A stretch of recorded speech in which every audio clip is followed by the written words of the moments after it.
Hollywood cinema দেখে অথচ cat উইন্সলেটকে চেনে না এমন মানুষ খুব কমে আছে। বার্কশায়ারে এক হতদরিদ্র ঘরে জন্ম নেওয়া ক্যাট উইন্সলেট যে নিজের রূপ ও অভিনয় দিয়ে একসময় সবার মন কেড়ে নেবেন তাকে জানত। তাছাড়া কেটের নাম শুনলেই সবার মনে পড়ে যায় টাইটানিক সিনেমার কথা। টাইটানিক মুক্তি পাওয়ার ২৬ বছর পর আবারও নির্মাতা জেমস ক্যামেরনের সঙ্গে কাজ করেছেন ক্যাট উইন্সলেট।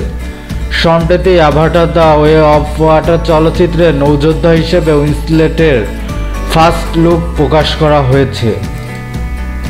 এদিকে অ্যাভাটার মুক্তি পাওয়ার পর ১৩ বছর পর আসছে নতুন সিক্যুয়াল।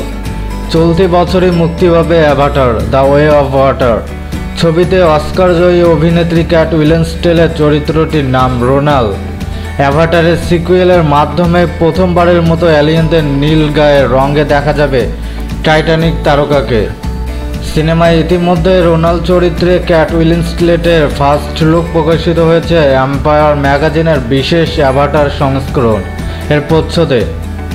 ধারালো দাঁত ও বড় চোখ দিয়ে হাজির হয়েছেন তিনি। অ্যাভাটারের নীতিরির চেয়ে তার চেহারায় কিছুটা পার্থক্য রয়েছে। নীতির চুলে বেনি করে রাখত তেমনটা না করে বরং চুল হালকাভাবে পিঠের ওপর ছড়িয়ে রেখেছে রোনাল। এছাড়া অ্যাভাটার সিক্যুয়াল সিনেমার চরিত্রটিতে অভিনয়ের জন্য তাকে পানির নিচে শুটিং করতে হয়।